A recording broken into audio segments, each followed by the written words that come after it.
नमस्कार दोस्तों, स्वागत है आपका अपने यूट्यूब चैनल हिंदी सिरे पे।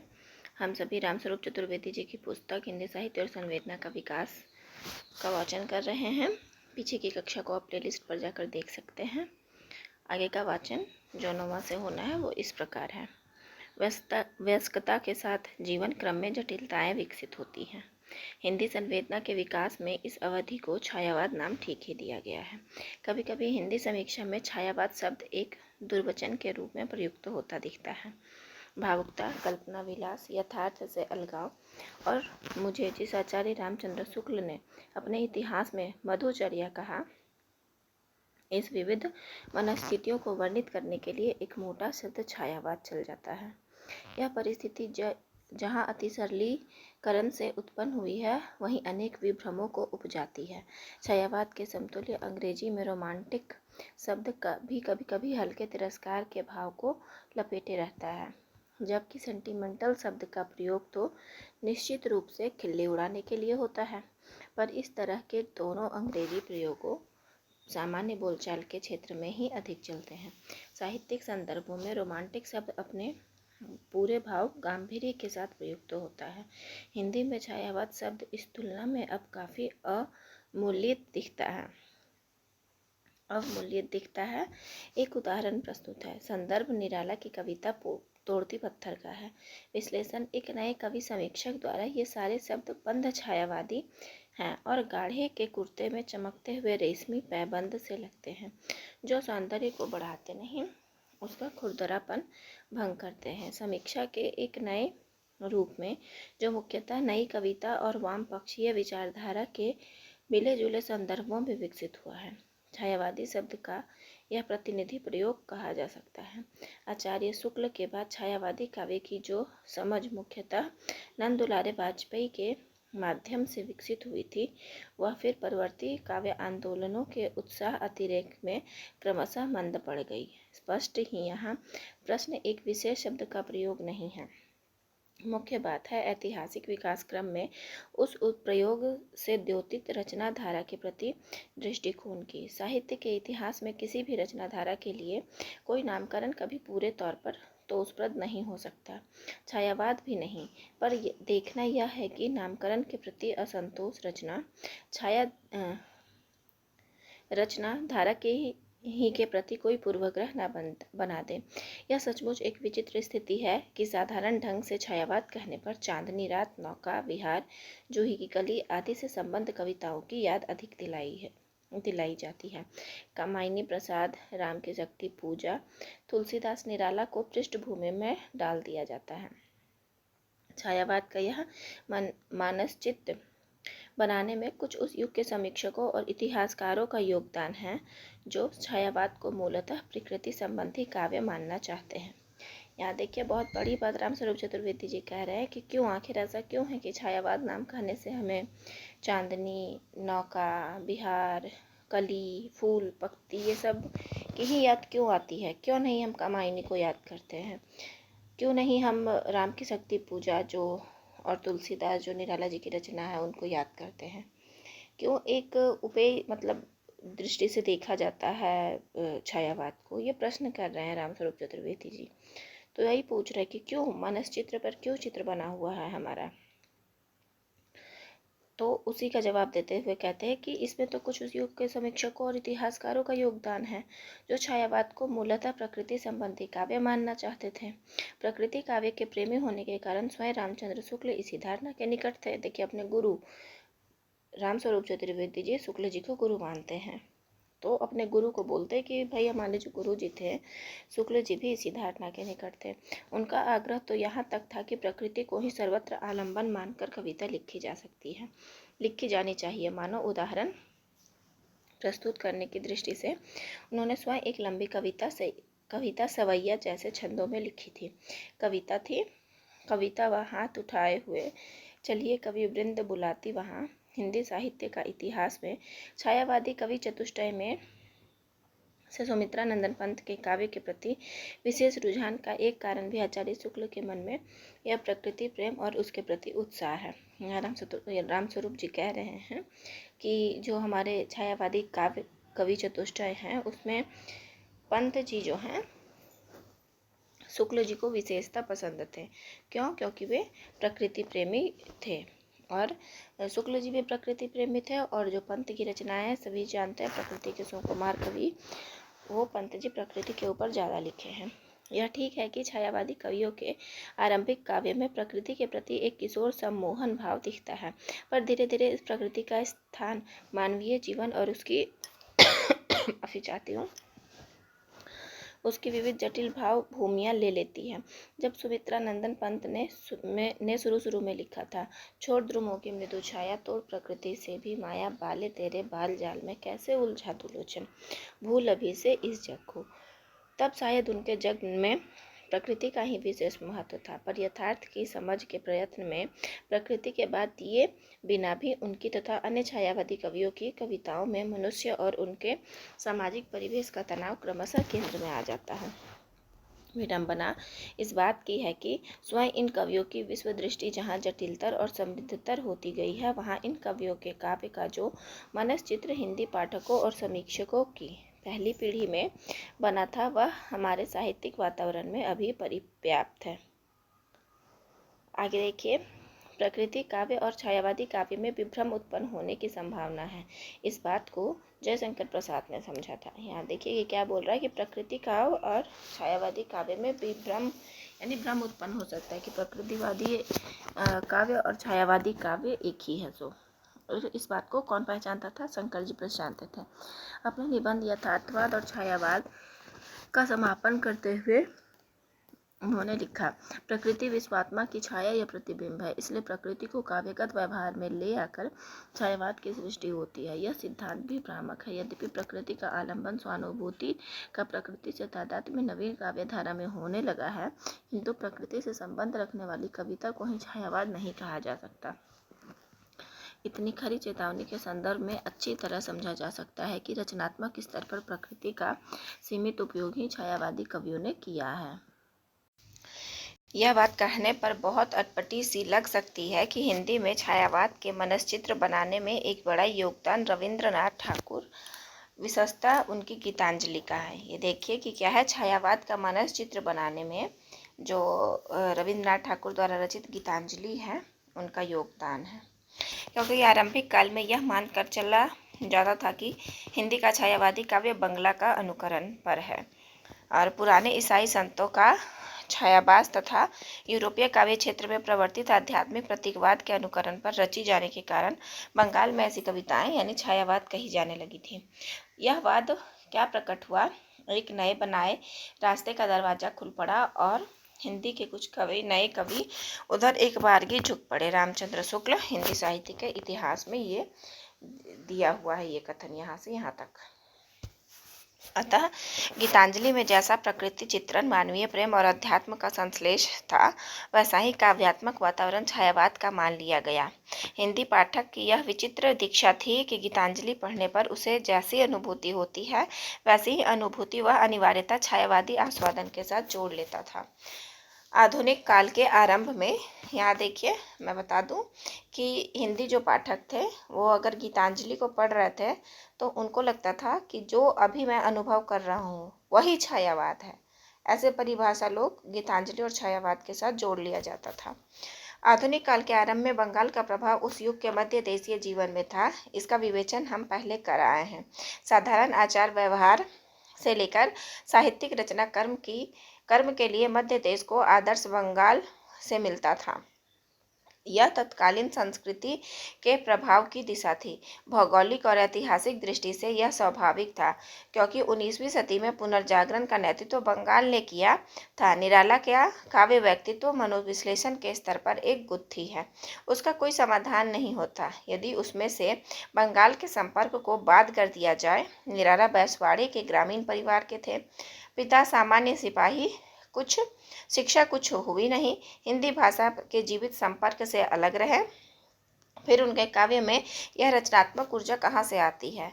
सन 1927 में वरिष्ठ कवि जयशंकर प्रसाद को अपने गांव गढ़ाकोला से एक पत्र में निराला लिखते हैं, आप मुझे लिफाफे में पत्र लिखने पर अपना एक सादा यानी लेटर पेपर साथ ही रख दिया कीजिएगा।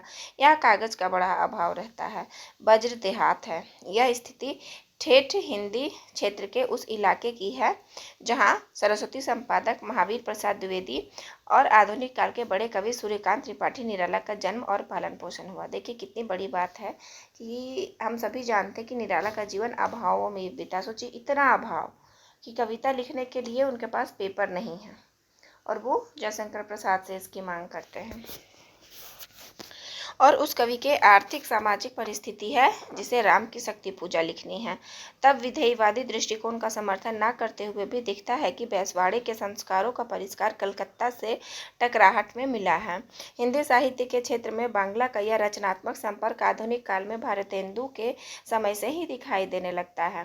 भारतेंदु हरिश्चंद्र नामक अपने ग्रंथ में भारतेंदु के पिता बाबू गोपाल चंद्र की कृतियों में से प्रेम तरंग का ब्यौरा देते हुए ब्रजरत्न दास लिखते हैं। ग्रंथकर्ताओं में स्वर्गीय श्री बाबू गोपाल चंद्र उपनाम गिरधर दास जी और भारतेंदु हरिश्चंद्र का नाम दिया है। किसका किसका देखिए, प्रेमचंद का भारतेंदु के पिता गोपाल चंद्र की कृतियों में प्रेम तरंग का ब्यौरा देते हुए ब्रजरत्न दास ये लिख रहे हैं।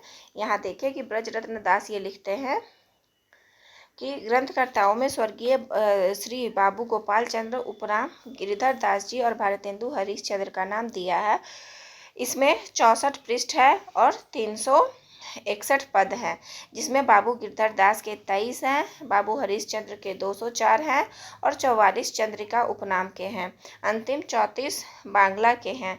पृष्ठ प्रेम तरंग के वर्तमान रूपी में पहली 100 रचनाएं हरिश्चंद्र की हैं। ब्रजभाषा पद और कुछ खड़ी बोली नज्म, फिर बंगला गान है। संख्या में 46 जो अधिकतर चंद्रिका उपनाम के हैं। कुछ में हरिश्चंद्र की भी छाप है और अंत में रसा उपनाम से भारतेंदु के 2 उर्दू गजल हैं। यहाँ से सिद्ध होता है कि भारतेंदु जो उर्दू में जो होता था वो रसा नाम से लिखते थे। चंद्रिका के बारे में बताया जाता है कि भारतेंदु की बंगाली मित्र थी।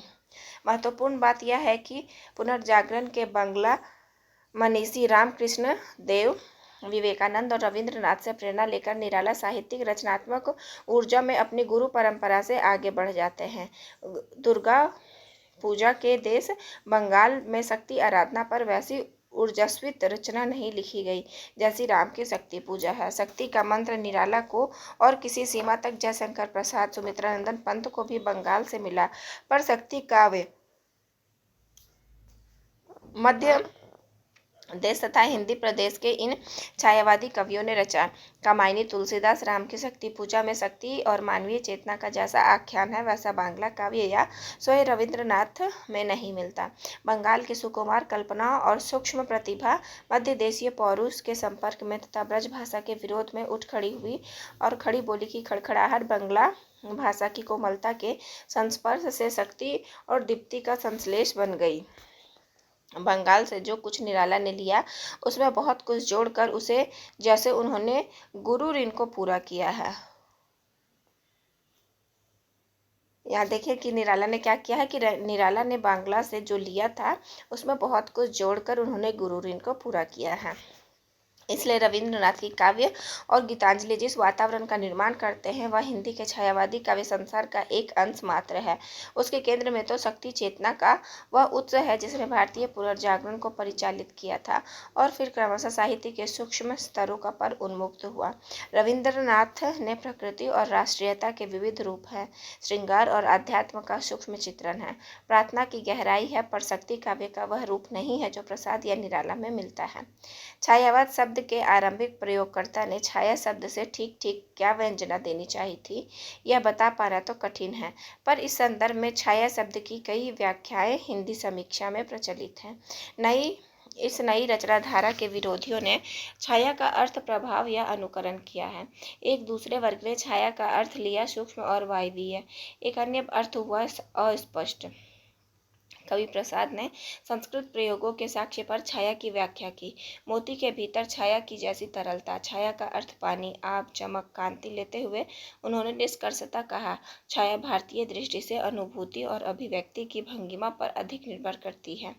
यहाँ स्पष्ट ही अधिक संपृक्त और रचनात्मक दृष्टि प्रसाद की है। छाया के प्रभाव सूक्ष्म और अस्पष्ट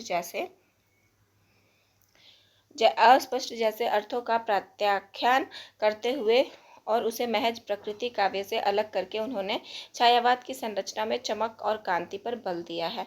यह चमक और कांति शक्ति की ही एक पहचान है।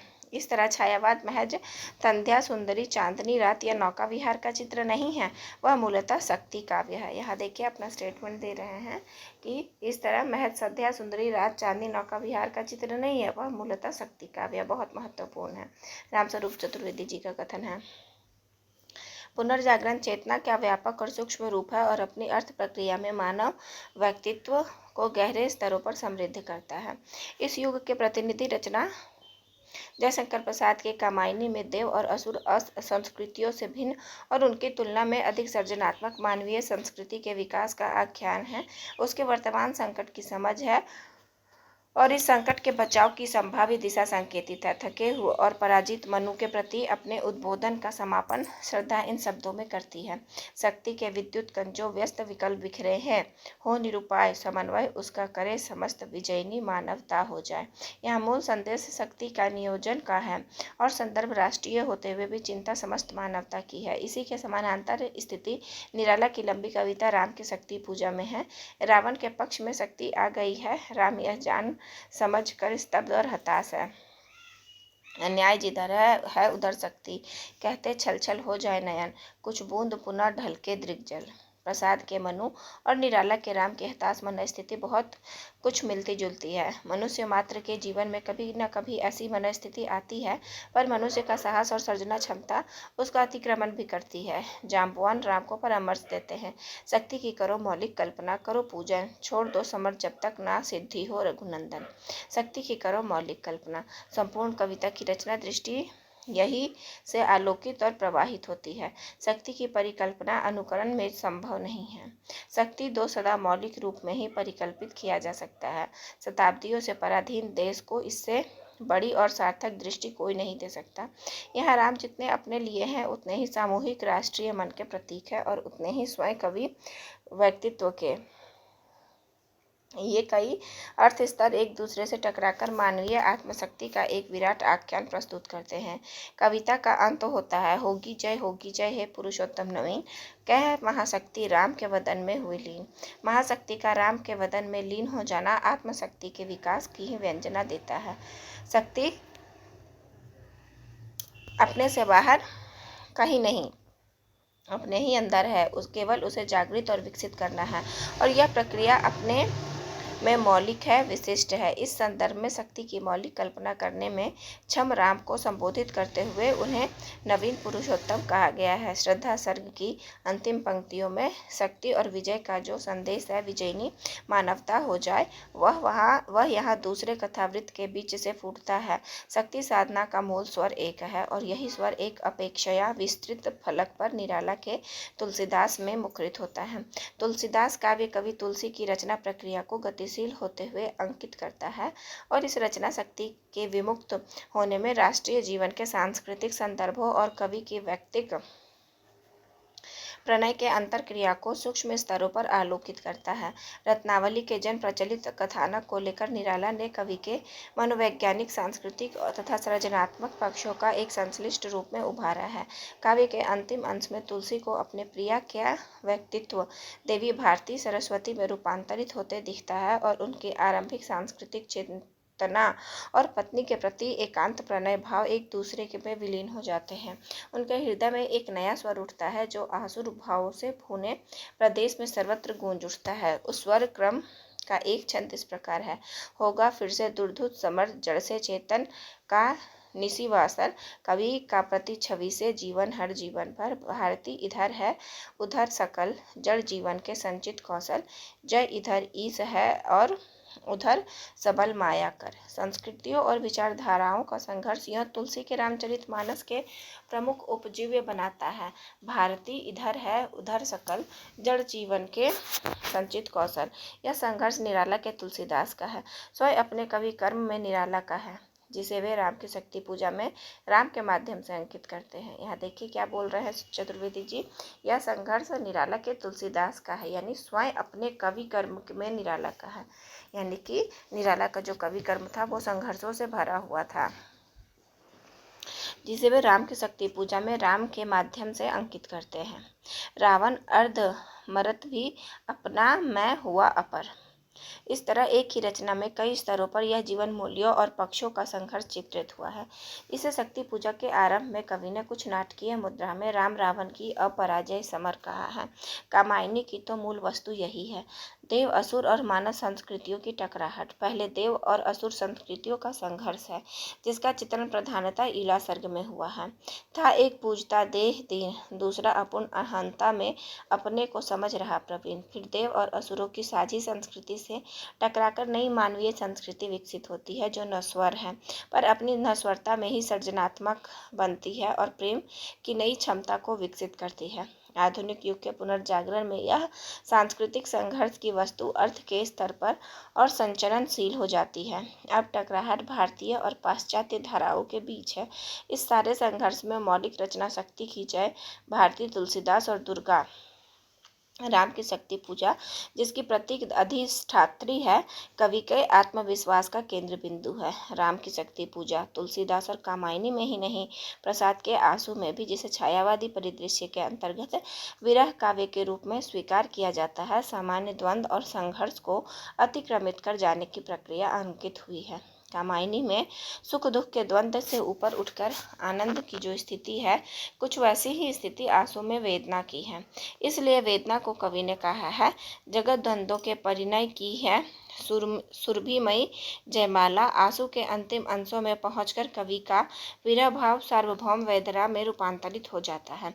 यहाँ कवि का अनुभव इतना सघन हो उठता है कि उसे प्रकृति में और मानवता में जहाँ कहीं पीड़ा दिखती है, मानस कुमुदों का रोना, बौने जलनिधि का हाहाकार मचाना, ज्वालामुखियों के मुंह सिए ताप झेलना, मधुकर की कली से मनमानी, फिर चिरविंचित भूखों का प्रलय दशा, यानी छोटी छोटी चीज़ों में भी जहाँ उनको पीड़ा दिखाई देता है, वह उसे अपनी वेदना का ही रूप लगता है। और यह वेदना का अद्वैत है। ये क्या है?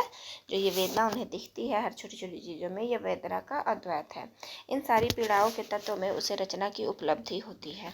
सबका निचोड़ लेकर तुम सुख से सूखे जीवन में, बरसों प्रभाते हिम कंसा आंसू इस विश्व सदन में। आंसू की सघन वेदना में से निराशा का स्वर नहीं उपजता, उनमें से विराट रचना आस्था फूटती है। वेदना के आलोक का सर्वव्यापी प्रसार महादेवी वर्मा ने एक दूसरे स्तर पर आत्मीयता से चित्रित किया है। सब आंखों से आंसू उजले, सबके सपनों में सत्य पला। छायावाद के विशिष्ट काव्यों और लंबी कविताओं के अतिरिक्त छोटे गीतों और कविताओं में भी मूलतः पुनर्जागरण की चेतना अंतर्व्याप्त दिखाई देती है। सबसे बड़ी बात यह है कि ऐहिक जीवन और शरीर का महत्व, जिसे मध्यकालीन संतों और कवियों ने पानी का बुलबुला तथा काग गिद्ध का भोजन कहा था। यहाँ देखिए, बहुत बड़ी बात है कि क्या है, ऐहिक जीवन और शरीर का महत्व, जिसे मध्यकालीन संतों और कवियों ने पानी का बुलबुला और काग गिद्ध का भोजन कहा था। शरीर को काग गिद्ध का भोजन कहा था और जीवन को पानी का बुलबुला कहा था संतों ने। ऐहिकता में यह आस्था आगे मानवीय आत्मविश्वास का आधार बनती है। इस एक बिंदु पर समूची मध्यकालीन हिंदी मानसिकता का जैसे कायाकल्प हो गया हो। संन्यास, वैराग्य, तपस्या और परलोकवाद में आस्था जैसे मूल्यों के स्थान पर अब ऐहिक जीवन, इहलोक और मानव शरीर के आकर्षण का महत्व प्रतिपादित होता है। निष्काम कर्म की जगह प्रसाद की कामायनी में कर्म और भोग के सामंजस्य का गुणगान हुआ है। कबीर, सूर, जायसी, तुलसी भक्ति काल के अंतर्गत संसार का निषेध करके परम तत्व की ओर मन को ले जाने का उपक्रम करते हैं। छायावाद के कवि इस संसार को पूरी तरह साकार के उसे परम तत्व से अभिन्न देखते हैं। हिंदी मानसिकता की विश्व दृष्टि पुनर्जागरण के संक्रमण में जैसे पूरी तरह घुम गई हो। तब यह स्वाभाविक है कि भक्तिकालीन कवियों जैसा बड़ा व्यक्तित्व छायावादी कवियों का भी हो। सुमित्रा नंदन पत अपनी कृतज्ञता शीर्षक कविता में, जो छायावाद के मुख्य काल के बाद 1946 1956 में लिखी गई है। मानव शरीर के प्रति सबसे पहले कृतज्ञता ज्ञापन करते हुए, मैं कृतार्थ हूँ देह तृणों के लघु देने में, तुम मेरी आत्मा का पावक करती धारण। देह के दोने में आत्मा के पावक धारण करने का बिंब शरीर की क्षमता को पूरी तरह प्रमाणित करता है। कामायनी के श्रद्धा सर्ग में ऐहिक जीवन में इसी आस्था और श्रद्धा का आख्यान प्रसाद ने किया है। काम मंगल से मंडित श्रेय सर्ग इच्छा का है परिणाम, तिरस्कृत कर उसको तुम भूल बनाते हो असफल भवदाम। हमारी संस्कृति में शरीर और संसार की महत्ता एक बार फिर से स्थापित करने में छायावाद का योगदान केंद्रीय है, जबकि सामान्यतः उसे अतीन्द्रिय अनुभव और कल्पना लोक से जुड़ा हुआ समझा जाता रहा है। हिंदी आलोचना के दिलचस्प गड्डलिकाओं में से यह एक है। वस्तु स्थिति है कि मध्यकालीन कवि के लिए संसार पचड़ा था। क्या है कि वस्तु स्थिति यह है कि मध्यकालीन कवि के लिए संसार पचड़ा था। आधुनिक युग का छायावादी कवि संसार में आनंद की संभावना देखता था। प्रसाद का प्रबंध काव्य कामायनी और पंत की संक्षिप्त कविता कृतज्ञता, यहाँ देखिए पंत की कविता कृतज्ञता है, ये दोनों में संसार और देह के प्रति चिंता और कृतज्ञता की भावना से आरंभ करके कवि आनंद की भावभूमि तक पहुंचाता है। चेतनता एक बिलसती आनंद अखंड घना था, ये कामायनी का है। और प्रिय आनंद छंद तुम मेरे आत्मा के स्वर, ये कृतज्ञता की पंक्ति है। यह छायावादी काव्य की मुख्य रचना भूमि है और अपने ऐतिहासिक काल के बिहार माफी चाहती हूँ और अपने ऐतिहासिक काल के बाहर भी सक्रिय होने पर छायावादी कवि यहाँ पहुँच पाता है। छायावादी काव्य में शक्ति के आह्वान का एक और रूप इस युग के जागरण गीतों में मिलता है। पुनर्जागरण चेतना की बड़ी सूक्ष्म और प्रीतिकर अभिव्यक्ति इन गीतों में हुई है। मनुष्य की और प्रकृति की भी शुद्ध चेतना को जगाने का उपक्रम यहाँ कवि ने सामान्यतः प्रशमित और कभी कभी ओज की मुद्रा में किया है।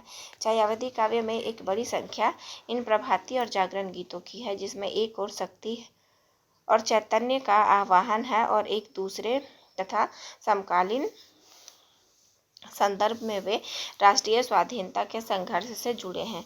प्रथम प्रभात, आँखों से अलख जगाने को, अब जागो जीवन के प्रभात, बीती विभावरी जागरी, प्रसाद का है। जागो फिर एक बार, प्रिय मुद्रित दृग खोलो, जागा दिशा ज्ञान, जागो जीवक धनी के, निराला का है। जाग बेसुध जाग, जाग तुझको दूर जाना, में महादेवी का है। प्रथम रश्मि और ज्योति भारत पंत जी का है। जैसी अनेक जागरण कविताएं अनायास स्मरण हो आती है। ये बता रहे हैं कि छायावाद में जागरण कविताएं भी इस तरीके से लिखी जाती थी। इनमें से कुछ गीतों में व्यक्तिगत प्रणय और राष्ट्र जागरण के भाव एक दूसरे से में घुल मिल गए हैं। मानवीय प्रणय और देश प्रेम का संश्लिष्ट रूप वस्तुतः छायावादी काव्य से पहले ही श्रीधर पाठक, रामनरेश त्रिपाठी आदि स्वच्छंदतावादी कवियों की रचनाओं में मिलने लगता है। त्रिपाठी के खंड काव्य पथिक और स्वप्न का विधान मुख्यतः इसी वस्तु पर विकसित हुआ है। मुख्य बात यह है कि छायावादी काव्य के इस बहुत बड़े अंश में पुनर्जागरण की चेतना सीधे लहराती है। गीतों के अतिरिक्त लंबी कविताओं के खंडों में जागरण का यह स्वर गूंजता है। आंसू के बाद के हिस्से में एक पूरे का पूरा खंड प्रातःकालीन बिंबों के बीच जागरण बोला का चित्रण करता है। वह मेरे प्रेम विहसते जागो मेरे मधुवन में, फिर मधुर भावनाओं का कलरव हो इस जीवन में, मेरी आहों में जागो सुस्मित में सोने वाले है, जन्म के जीवन साथी, संस्कृति के दुख में पावन प्रभात हो जावे, जागो आलस के सुख में। इसी प्रकार के जागरण स्वर तुलसीदास के समापन अंश में उभरता है। जागो जागो आया प्रभात, बीती वह बीती अंधरात, झरना उर ज्योतिर्मय प्रभात पूर्वाचल, बांधो बांधो किरणे चेतन, तेजस्वी है तम जीवन, आती भारत के ज्योतिर्धन महिमा बल। लंबी और छोटी कविताओं और गीतों की बंदिश में विरह और प्रेम और आनंद की विविध भाव भूमियों में सर्वत्र एक ज्योति और जागरण की है, चेतना स्पंदित है। इस तरह अपने व्यक्तित्व, प्रणय और राष्ट्र प्रेम की अनुभूति में और उनके संश्लेषण में छायावाद मूलतः शक्ति काव्य है। यहाँ शक्ति काव्य का सामान्य साधारण अर्थ राष्ट्रीय काव्य नहीं लगाना है। इस टिप्पणी का उद्देश्य राष्ट्रीय काव्य के महत्व को कम करना नहीं है, पर यह ध्यान दिलाना है कि छायावादी काव्य में राष्ट्र जागरण से अधिक समग्र चेतना का जागरण और आह्वान है। उनमें अंतर्निहित शक्ति के विकास का रचनात्मक उपक्रम है। यहाँ राष्ट्रीय से अधिक संपूर्ण सांस्कृतिक जागरण प्रधान है। राष्ट्रीय जागरण वस्तुतः सांस्कृतिक जागरण के अंग रूप में आता है जो पुनर्जागरण की मूलधारा के अनुरूप है। यूँ कह सकते हैं कि छायावाद की राष्ट्रीयता के आधार राजनीति की अपेक्षा संस्कृति है। राजा राम मोहन राय से लेकर महात्मा गांधी तक पुनर्जागरण का स्वरूप मूलतः संश्लिष्ट है। वह समग्र मानवीय और भारतीय व्यक्तित्व के विकास के लिए प्रयासशील है और पुनर्जागरण अवरुद्ध वहीं हुआ है जहाँ राजनीति को गलत अनुपात में महत्व मिल गया है। छायावादी कवि पर जहाँ अति भावुकता, सूक्ष्मता और वायवीयता के आरोप लगाए गए हैं, वहीं उसमें पलायनवाद को भी ढूंढ निकाला गया है। समीक्षा ग्रंथों में विविध वादों के अंतर्गत जहाँ रहस्यवाद, छायावाद, प्रगतिवाद आदि की चर्चा होती है, वहीं पलायनवाद का भी उल्लेख किया जाता है और अनिवार्यता प्रसाद की एक पंक्ति बार बार उदाहरण रूप में प्रस्तुत होती है। ले चल वहाँ भुलावा देकर मेरे नाविक धीरे धीरे। बिना इस पूरी कविता समझे यह आरोप संपूर्ण छायावादी काव्य पर लगा दिया जाता है कि उसमें जीवन के संघर्ष से पलायन करने की वृत्ति है। हिंदी आलोचना में छायावाद को लेकर जिस गड्डलिका का पहले उल्लेख किया गया, उसी का एक अंश यह है। इस कविता में विश्राम की मुद्रा का चित्रण है या पलायन की आकांक्षा है, यह समझने का यत्न नहीं किया गया। विश्राम तो श्रम का पूरक है और पलायन क्रम श्रम संघर्ष से भागना है। कर्म का भोग, भोग का कर्म के माध्यम से कर्म और भोग की संश्लिष्ट तथा आधुनिक संदर्भ में नई दृष्टि प्रस्तुत करने वाले कवि के लिए इससे बड़ी विडंबना की बात और क्या हो सकती है कि उसे पलायनवादी करार दिया जाए। गीता को केंद्र में रखकर गतिशील हुए पुनर्जागरण आंदोलन में निष्काम कर्म के स्थान पर कर्म भोग का संश्लेष को प्रस्तावित कर सकना प्रसाद जैसे समर्थ रचनाकार के लिए ही संभव था। गीता की मूल दृष्टि को प्रशस्त कर पाना वस्तुतः किसी भी भारतीय लेखक और विचारक के लिए स्मरणीय है। इस संदर्भ में यह सोचकर अटपटा लगता है कि बहुत से हिंदी आलोचकों ने भारतीय पुनर्जागरण में से विकसित और उसे समृद्ध करने वाले छायावाद को अंग्रेजी प्रभाव के रूप में व्याख्यायित करना चाहा है। छायावादी कवियों के अंग्रेजी ज्ञान मात्र को यदि यहाँ ध्यान में रखा जाए तो कुछ रोचक तथ्य सामने आते हैं। छायावादी कहे जाने वाले कवियों में 6वीं शताब्दी और 6वीं शताब्दी नहीं, माफ़ी चाहती हूँ, छायावादी कहे जाने वाले काव्यों में 6वीं 7वीं कक्षा तक पढ़े कवि थे, इंटरमीडिएट तक गए। ऐसे भी हैं जो MA तथा डॉक्टरेट की उपाधि प्राप्त करने वाले भी हैं। यदि आधुनिक मूल्यांकन को ध्यान में रखा जाए तो जान पड़ेगा कि छायावादी कवि का अंग्रेजी ढंग की शिक्षा की उच्चता और उसके द्वारा रचित काव्य की उत्कृष्टता में उल्टा अनुपात है। 6वीं जमात तक पढ़ा शायद सूची में ऊपर होगा और डॉक्टर कवि सबसे नीचे। यूँ इससे कोई सामान्य निष्कर्ष किसी भी दिशा में निकालना उचित नहीं हो सकता है कि यह सिर्फ एक संयोग भर हो, पर फिर भी अपने में दिलचस्प है। मतलब ये बोल रहे कि ये बात फिर भी अपने में दिलचस्प है कि यदि छायावाद में हम कवियों का मतलब पढ़ाई के प्रति ये देखें तो जो 6ठी दर्जा में पढ़ा हुआ कवि है वो सूची में सबसे आगे होगा और जो डॉक्टरेट की उपाधि प्राप्त किए हुए हैं वो सबसे नीचे होगा। बोलते कि ऐसा संयोग भी हो सकता है, लेकिन बात बड़ी दिलचस्प है। खास तौर से छायावाद के उदय में विदेशी प्रभाव की चर्चा के संदर्भ में कई दृष्टियों से जयशंकर प्रसाद छायावाद के पहले कवि हैं। सन 1918 में प्रकाशित उनका काव्य संग्रह झरना इस नए ढंग की कविताओं का पहला संकलन है। जैसे मनुष्य के बच्चे को अन्य प्राणियों की तुलना में वयस्क होने के लिए सबसे अधिक समय लगता है, वैसे ही अपने समकालीनों के बीच कवि बनने में प्रसाद को लगा। पर एक बार कवि बनकर फिर वे वैसे ही शीर्षस्थ रहे। कामायनी के पाठक को यह मानने में कठिनाई लग सकती है कि चित्राधार और कानन कुसुम में संकलित कविताएं प्रसाद की ही हो सकती हैं। चित्राधार में कवि की ब्रजभाषा रचनाएं हैं, पहले 2-3 आख्यान हैं, फिर स्फुट कविताएं जो 2 खंडों में विभक्त है। पहले खंड में पराग शीर्षक से कुछ नए विषयों पर लिखी कविताएं हैं। अंतिम खंड मकरंद बिंदु में कविता सवैये और पद हैं। यहाँ आकर लगेगा कि कहीं सूर की प्रतिध्वनि है तो कहीं रीतिकालीन कवियों की और कहीं प्रसाद से ठीक पहले के कवि भारतेंदु की। पराग खंड का अध्ययन आधुनिक भाषा और संवेदना के विकास को समझने के लिए असाधारण महत्व का है। इन कविताओं में जैसे 3 धाराएं एक दूसरे से मिल रही हैं। भाषा ब्रजभाषा है, वर्णन शैली द्विवेदी युगीन इतिवृत्तात्मक है, पर विषय शीर्षक नहीं नई भंगिमा लिए हुए हैं। शीर्षक है संध्या तारा। जिस वर्ण विषय पर आगे चलकर सभी छायावादी कवियों ने कविताएं लिखी हैं, विषाद प्रसाद, संध्या सुंदरी निराला, एक तारा सुमित्रा नंदन पंत, प्रिय सांध्य गगन, मेरा जीवन महादेवी, सहली सीधे वर्णन की है। संध्या के गगन मह सुंदर वरण को हो झलकत तुम अमल रतन पर और परंपरित ब्रजभाषा का प्रयोग है। इस प्रकार प्रसाद की इन कविताओं में बड़ी अच्छी तरह देखा जा सकता है कि परंपरा के बीच में से नया प्रयोग कैसे उभरता है। छायावाद को आधुनिकता कविता की वयस्कता पहले कहाँ है, यह वयस्कता कैसे आती है, इसका अत्यंत सटीक विकास क्रम प्रसाद के काव्य में द्रष्टव्य है। वे बहुमुखी प्रतिभा के रचनाकार है, पर उनका केंद्रीय व्यक्तित्व कवि का है। प्रसाद में ही पहली बार देखा जा सकता है कि लौकिक और अलौकिक प्रेम के बीच अंतर विलीन हो गया है। भारतेंदु हरिश्चंद्र अपनी नाटिका श्री चंद्रावली सीधे अपने आराध्य श्री कृष्ण को समर्पित करते हैं। साक्ष्य भाव की मुद्रा में वे कहते हैं, प्यारे लो तुम्हारी चंद्रावली तुम्हें समर्पित है। अंगीकार तो किया ही है, इस पुस्तक को भी उन्हीं की कहानी से अंगीकार करो। इससे तुम्हारे उस प्रेम का वर्णन है, इस प्रेम का नहीं जो संसार में प्रचलित है।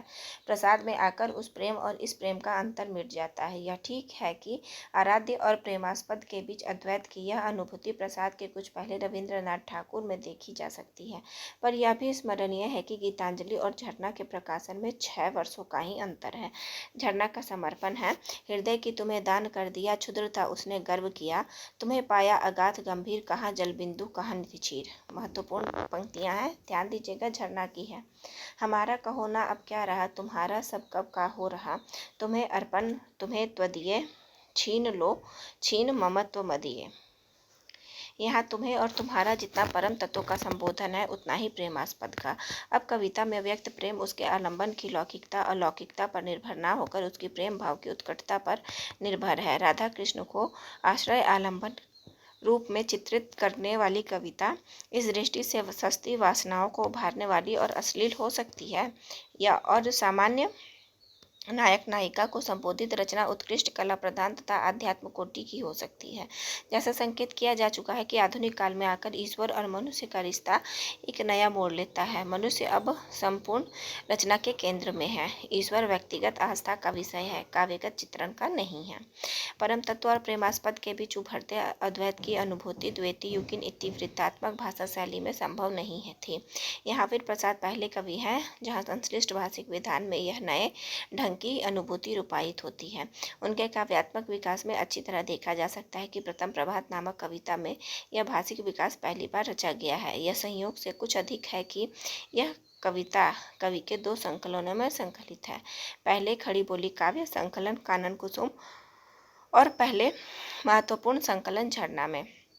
इस विशिष्ट स्थिति में यह समझा जा सकता है कि कवि अपनी इस कविता को अपने विकास क्रम में संधि स्थल पर मानता है। प्रथम प्रभात का पहला छंद इस प्रकार चलता है, मनोप्रीतियाँ खग कुलसी थी, सो रही अंतःकरण नवीन मनोहर नील में, नील गगन सा शांत हृदय थार हो रहा, बाह्य आंतरिक प्रकृति सभी सोती रही। पूरी कविता 3 स्तरों पर एक साथ गतिशील होती है। एक स्तर पर प्रातःकालीन परिदृश्य का अंकन है, साथ ही साथ प्रथम प्रणय की अनुभूति चित्रित होती चलती है।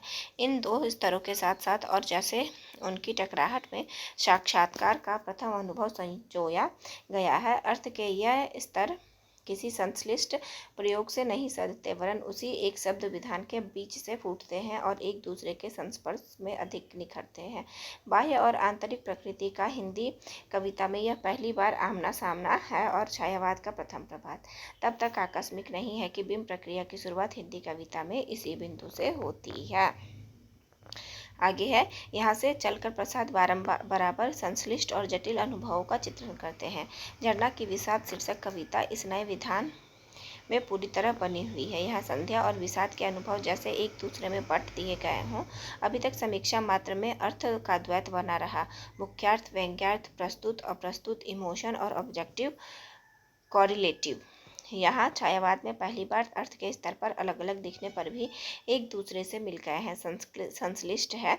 इन रचनाओं में से आधुनिक साहित्य चिंतन की नई अवधारणा विकसित होती है, अर्थ का अद्वैत, जहाँ अर्थ से के अलग अलग स्तर एक दूसरे से टकराकर एक बृहत्तर अर्थ की सृष्टि करते हैं और स्वयं विलीन हो जाते हैं। आंसू के सूक्ष्म प्रबंध और कामायनी के महत्वाकांक्षी विधान में मानव जीवन का समग्र संश्लिष्ट रूप चित्रित होता है, जिसे नंद दुलारे वाजपेयी ने अपने ग्रंथ जयशंकर प्रसाद की भूमिका में कहा है। बड़े जीवन चक्रों को हाथ में लेना पेचीदा भावधाराओं और सांस्कृतिक परिवर्तन के फलस्वरूप उठी हुई जटिल समस्याओं का निरूपण करना है। व्यक्ति, देश और जाति के जीवन के बृहद छाया आलोकों को उद्घाटित कर सकना। सारांश यह है कि जीवन के गहरे और बहुमुखी घात प्रतिघातों और विस्तृत जीवन दशाओं में पद पद पर आने वाले उत्पीड़नों को चित्रित करना, उन्हें संभालना और अपनी कला में उन सबको सजीव करना। कामायनी के सुख दुख के द्वंद्व के ऊपर आनंद की जैसी भावभूमि की खोज की गई है, उसी के समतुल्य आंसू में वेदना की स्थिति है। प्रसाद की जीवन दृष्टि किसी स्तर पर आनंद और वेदना को समान कोटि की अनुभूति मानती है।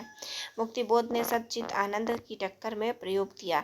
सदचित वेदना प्रसाद अपने ढंग से आनंद और वेदना दोनों को एक साथ साधते हैं। आंसू सामान्यतः मुक्तकों का संकलन माना जाता है और अपने पहले संस्करण में शायद कवि द्वारा इसी रूप में परिकल्पित था, पर 8 वर्ष बाद प्रकाशित दूसरे संस्करण में कवि ने इसके विधान में कुछ महत्वपूर्ण परिवर्तन किए। अब अपने वर्तमान रूप में वह एक प्रबंध गीति जैसा है। संध्या के परिदृश्य पर वह खुलता है और फिर रात आती है और धीरे धीरे अधिक सघन और एकांत होती जाती है। इसी के समानांतर कवि की वेदना यात्रा है।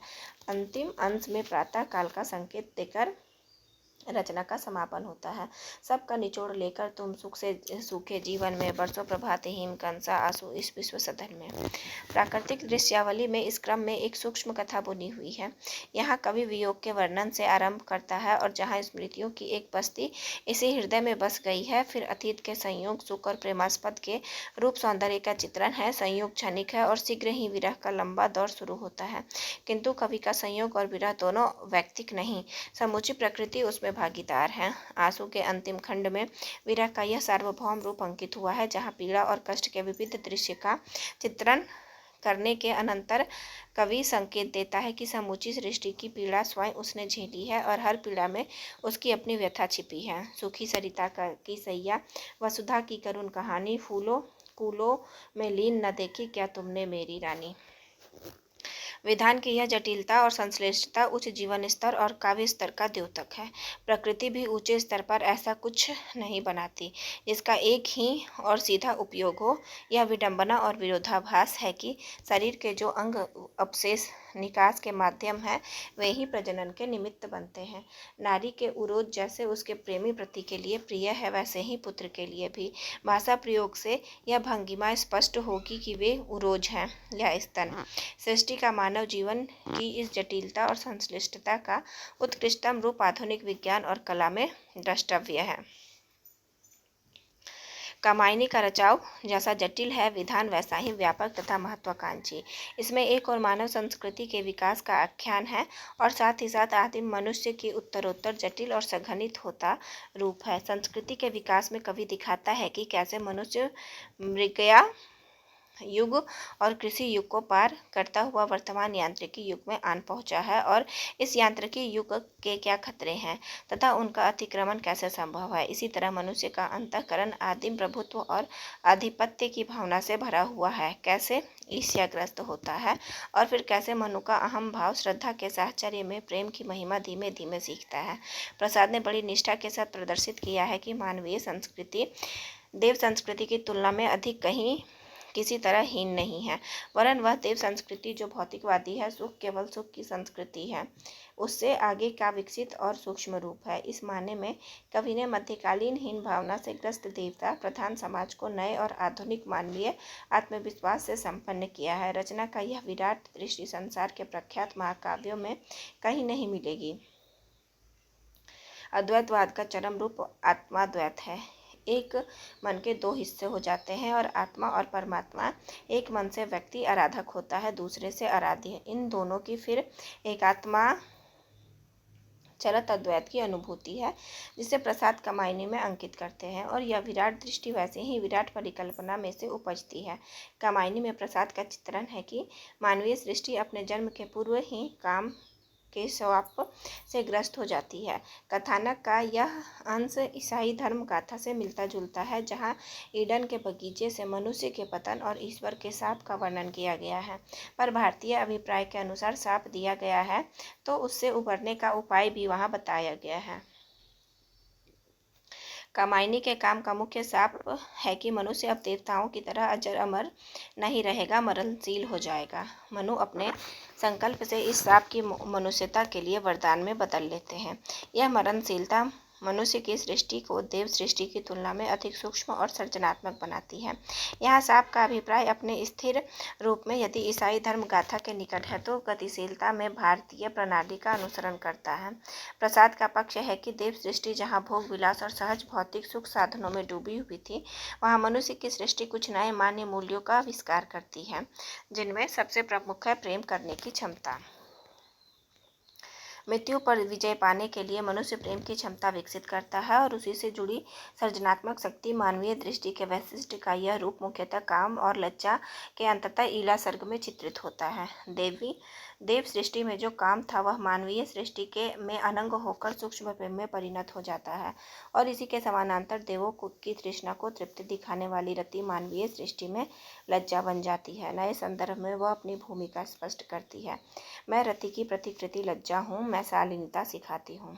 काम और रति के क्रमशः प्रेम और लज्जा भाव में रूपांतरण के माध्यम से मानवीय सृष्टि की व्याख्या प्रसाद की अपनी मौलिक परिकल्पना है और भारतीय तत्वों दृष्टि में एक नया आयाम जोड़ती है। वैसे ही जैसे श्रद्धा की मान्यता कर्म का भोग और भोग का कर्म, यही जड़ का चेतन आनंद निष्काम कर्म की स्वीकृत धारणा में भोग के तत्व को कर्म से जोड़कर एक नई और आधुनिक दृष्टि का उद्घोष करती है।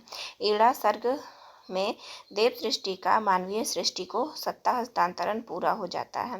ले लिया भार अपने सिर पर मनु ने, यह अपना विषम आज हंस पड़ी ऊषा प्राची नभ में देखे नर अपना राजकाज। मनुष्य इसी सर्ग में दिए गए मरणशीलता के शाप को अंगीकार करता है और जैसा संकेत किया गया अपनी नव विकसित प्रेम भावना और सृजनात्मक क्षमता के सहारे उसे अतिक्रमित करना चाहता है। सृजनात्मकता के स्थूल स्तर पर मनुष्य मृत्यु के बाद जैसे अपने संतान में जीवित बना रहता है, वैसे ही सूक्ष्म स्तर पर अपनी रचना कला में अपने विकास क्रम में मनुष्य की संस्कृति आज जहाँ पहुँची है, वहाँ प्रसाद के अनुसार उनकी समस्याएं हैं अति भौतिकता, अति बौद्धिकता के और अति यांत्रिकता। ईड़ा के साथ मिलकर मनु ने विज्ञान सहज साधन उपाय स्वीकार करते हुए सारस्वत प्रदेश की जो उद्योग प्रधान सभ्यता बनाई है, वहाँ का जीवन क्रम इन्हें जन्म देता है और इन समस्याओं से उत्पन्न संघर्ष को शमित करने के लिए कवि ने समरसता की भावभूमि संकेतित की है। भारतीय और पाश्चात्य विचारधाराओं की टकराहट और उनके सामंजस्य की प्रणाली प्रसाद ने रचना के कई क्षेत्रों में अपनाई है, जो एक प्रकार से 19वीं सदी के पुनर्जागरण की एक मुख्य आधार भूमि कही जा सकती है। पूर्व पश्चिम का ऐसा ही द्वंद्वात्मक संबंध कवि ने अपने दर्शन में विकसित किया है। विकास के लिए द्वंद्व की अनिवार्यता, यही सुख दुख का विकास का सत्य है, उन्होंने पश्चिम से लिया है। पर इस द्वंद्व को समरस करने की भावना, नित्य समरसता का अधिकार, उमड़ता कारण जलाधि समान पूर्व से द्वंद्व और समरसता के माध्यम से कवि आनंद की भावभूमि तक पहुँचना चाहता है, जो भारतीय परंपरा में वैदिक और शैव दोनों धाराओं के अंतर्गत जीवन के चरम लक्ष्य स्वीकार किया गया है। मनु नए युग के चिंतानंद हैं। चिंता से आनंद तक की यात्रा करते हुए यो दोनों भाव भूमियों को एक साथ जोड़ते हुए कामायनी का समापन होता है। समरस थे जड़ या चेतन, सुंदर साकार बनाता चेतनता, एक विलसती आनंद अखंड घना था। अपने कृतित्व में प्रसाद यो जितने पुनर्जागरण चेतना से प्रेरित हुए हैं, उतना ही उन्होंने उसे समृद्ध किया है। छायावाद के उदय के साथ रीतिकाल की भूमिका क्या रही है, यह अध्ययन अपने में बड़ा रोचक और रचनात्मक क्रम विकास को समझने में अत्यंत सहायक है। देखिए, छायावाद के उदय के साथ हम लोग क्या समझ सकते हैं कि रीति काल की भूमिका क्या थी, और यह अध्ययन अपने में बड़ा रोचक है और रचनात्मक क्रम विकास को समझने में अत्यंत सहायक भी है। यह ठीक है कि आधुनिक काल के आरंभिक विकास में महावीर प्रसाद द्विवेदी तथा उनके सहयोगी लेखकों ने रीतिकालीन प्रवृत्तियों का जमकर विरोध किया। रामविलास शर्मा ने अपनी पुस्तक महावीर प्रसाद द्विवेदी और हिंदी नवजागरण, किसकी है? रामविलास शर्मा की। में रीतिवाद विरोधी अभियान के अंतर्गत इस स्थिति का अच्छा विश्लेषण किया है। अपने काव्य संकलन पल्लव की भूमिका में छायावाद का बचाव करते हुए सुमित्रा नंदन पंत ने भी रीतिकालीन कवियों पर तीखे व्यंग्य किए हैं। पर आगे छायावादी कवियों ने अपने ढंग की से रीतिकालीन प्रवृत्तियों को मान्यता भी दी है। वैसे ही जैसे पितामह की प्रवृत्तियां कई बार पुत्र में नहीं पौत्र में झलक मारती है। यहाँ देखिए, एक तरीके से समझिए तो छायावाद को जो रामस्वरूप चतुर्वेदी जी है रीतिकाल का पौत्र के मानते हैं। निराला के ऐतिहासिक महत्व की कविता जूही की कली न केवल अपने विधान में कवित्व छंद पर आधारित है, वरन नायक नायिका प्रणय प्रसंग की दृष्टि से अपनी संवेदना में रीतिकाल से कहीं जुड़ी हुई गीति का एक श्रृंगार गीत है। प्रिय यामिनी जागी इसका अंतिम बंद है। हेर उर पट फेर मुख के बाल, लख चतुर्दिक चली मंद मराल, गेह में प्रिय स्नेह की जयमाल, वासना की मुक्ति मुक्ता त्याग में त्यागी। इस चित्रण की तुलना बिहारी की इस नायिका से करें। रति रमी रति देती करी और प्रभात। निराला का एक और श्रृंगार गीत प्रस्तुत है। बीती रात सुखद बातों में प्रात प्रणय प्रिय पवन प्रिय डोली, उठी संभाल बाल मुख लटपट दीप, बुझा हंस बोली रही यह एक ठिठोली। इसकी पद्माकर से तुलना की जा सकती है। अरस सो अरत संभारत ना शीस पट, गजब गुजारत गरीबन की धार पर, कहे पद्माकर सुगंध सरस आवे, सुचि बिधुरी बिराजे बारे हिरन के हार पर। संयोग श्रृंगार के चित्रण में निराला रीतिकाल से प्रेरित हो तो यह स्वाभाविक है। प्रसाद में भी कुछ ऐसे प्रेरणा स्रोत देखे जा सकते हैं। आंसू में एक मार्मिक और सुकुमार रूप चित्रण है। चंचला स्नान करावे चंद्रिका पर्व में जैसी, उस पावन तन की शोभा आलोक मधुर थी ऐसी। सूक्ष्म और संश्लिष्ट शोभा चित्रण की दृष्टि से यह छंद वैसा ही प्रभावपूर्ण है जैसे सौंदर्य के प्रभाव को वह चित्रित करना चाहता है। इस चित्र को बिहारी ने पूरी तरह पूर्वासित किया है। जरी कोर गोरे बदन बढ़ी खरी छवि देखो, लसती बनो मनो बिजुरी किए सारस शशि परिदेशु। दोनों के विधान में मुख्य अंतर यह है कि बिहारी की परिकल्पना उत्प्रेक्षा के सहारे विकसित हुई है, जबकि प्रसाद का अंकन बिंब में है। अर्थात रीतिकालीन कवि प्रस्तुत और प्रस्तुत दोनों के ब्यौरे देता है, जबकि छायावादी प्रस्तुत का हल्का उल्लेख करके अधिक रुचि से अप्रस्तुत को संवारता है और यह पाठक की कल्पना को सक्रिय होने के लिए अधिक अवसर देता है। एक अंतिम उल्लेख आंसू से और करके इस प्रसंग को पूरा किया जा सकता है। संयोग श्रृंगार के प्राकृतिक प्रवेश का चित्रण प्रसाद ने बड़े सूक्ष्म और संश्लिष्ट बिंब में किया है। मुरली मुखरित होती थी, मुकुलों के अधर विहसते, मकरंद भार से दबकर श्रवणों में स्वर जा बसते। ध्वनि गंध और स्पर्श के अनुभवों का एक विलक्षण संपृक्त रूप इस छंद में कवि ने संजोया है, जो जितना सूक्ष्म है उतना ही जटिल और वैसा ही संश्लिष्ट। इस अनुगुंज की गुंज रीतिकाल के अंतिम महत्वपूर्ण कवि द्विजदेव, ये देखिए किसे मानते हैं, द्विजदेव को अंतिम महत्वपूर्ण कवि मानते हैं। इन पंक्तियों से सुनी जा सकती है। चांदनी की भारण लागत उनियों स्वचंद, गंध ही भारण बहत मंद मंद पौन। यहाँ पारंपरिक ढंग से अप्रस्तुत विधान का सहारा न लेकर कवि ने वर्णन को बिंबात्मक बनाया है। ऐसे प्रसंगों की तुलना से स्पष्ट हो जाता है कि श्रृंगार वर्णन में ही नहीं, सूक्ष्म परिकल्पना प्रधान चित्रों में भी छायावादी कवि किसी स्तर पर रीतिकालीन कवियों का ऋणी है। यह परंपरा और प्रयोग का स्वस्थ रिश्ता है। वीरता, भक्ति और श्रृंगारिकता काव्य चक्र के ये विविध चरण आधुनिक काल में क्रमशः अलग अलग न होकर एक दूसरे के सहवर्ती होते गए हैं। उदाहरण के लिए भारतेंदु में या और सूक्ष्म रूप में निराला में ये एक दूसरे में घुल मिल जाते हैं। इसके अतिरिक्त भक्ति और श्रृंगारिकता का पर्यवसान आधुनिक राष्ट्रीय भावना और शक्ति चेतना में होता दिखाई देता है। उदाहरण के लिए स्वामी विवेकानंद की साधना या कि निराला की कविता में यों जीवन और यथार्थ का अधिक जटिल और संश्लिष्ट रूप आधुनिक साहित्य में व्यक्त हुआ है। ईश्वर और मनुष्य में से वह मनुष्य को अपने लिए चुनता है। ईश्वर को व्यक्तिगत आस्था के लिए छोड़ता हुआ अभी तक धर्म को उसने किसी रूप में प्रेरक तत्व माना था। यद्यपि जितनी गहरी उसकी धर्म भावना थी, उतना ही असांप्रदायिक उसका दृष्टिकोण रहा है।